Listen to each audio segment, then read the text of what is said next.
ونعود إلى مولانا الحسين، فالذكرى ذكراه والمقام له أيها الإخوة، ونحن حضور متطفلون في هذه الذكرى الأليمة، وجزى الله خيرا كل من أحياها وذكر المسلمين بها. والله الذي لا إله إلا هو، لولا أن الله قيض أناسا لأهل البيت يظهرون شأنهم ويتظاهرون بمحبتهم ويعتقدونها، لربما طمس ذكرهم من عند آخرهم. نعم، نحن ندعي أيها الإخوة بالدعوة باللسان حبهم، لأنه لا مناص من أن نصلي عليهم في الصلاة، ولا نكاد نعرف عنهم شيئا، لا نحزن لحزنهم، لا نتذكر مصائبهم أيها الإخوة، لا نتذكر مصائبهم. المصيبة التي قال عنها حجة الإسلام إن الله سخط غضب على أهل الأرض لأجلها. يقول سعيد بن جبير: سمعت عبد الله بن عباس رضي الله تعالى عنهما يقول: قال صلى الله عليه وآله وصحبه وسلم: أتاني جبريل فقال لي: يا أخي يا محمد، يقول لك الله تبارك وتعالى: لقد قتلت بيحيى بن زكريا 70,000، وإني قاتل بابن بنتك 70,000 و70,000.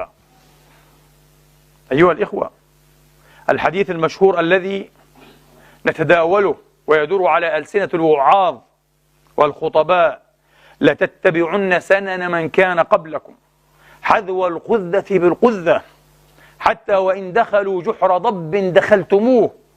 قالوا: يا رسول الله، من اليهود والنصارى؟ قال: فمن، أي فمن الناس سواهم طبعا، واليهود أكثر ما اشتهروا به ما هو؟ قتلهم الأنبياء والمرسلين.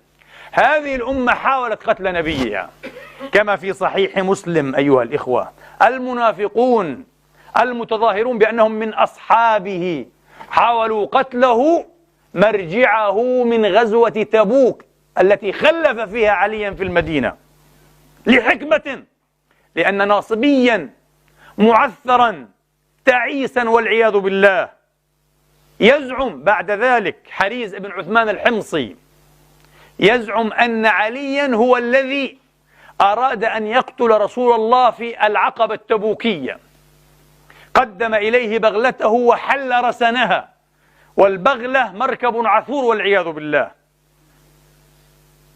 يكثر أن تقتل راكبها وصاحبها إذا وقع عنها، خلافا للفرس أو الحصان أيها الإخوة.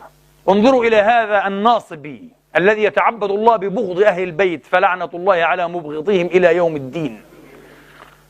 نحن نعبد الله ونتقرب إليه أيها الإخوة بكره وبغضة ولعن كل من أبغضهم ولعنهم وحاربهم، فلعنة الله عليه، نبرأ منه في الدنيا والآخرة. اللهم لا تجمعنا به في مورد، لا في الدنيا ولا في الآخرة، أيا كان ومن كان، لا نستثني، لا نستثني أحدا. كيف نستثني والنبي هو الذي يقول فيما صح عنه، وصححه الأكابر من القدماء، وصححه كثير من المحدثين من علماء الحديث: من سب عليا فقد سبني.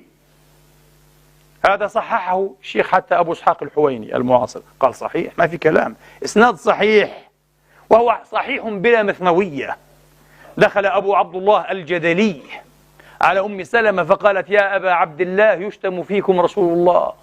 قال: معاذ الله أو حاشا الله أو كلمة كهذه. يقول الراوي: كيف؟ من الذي يشتم رسول الله؟ قالت: يسب فيكم علي، وقد سمعت رسول الله صلى الله عليه وآله وسلم يقول: من سب عليا فقد سبني.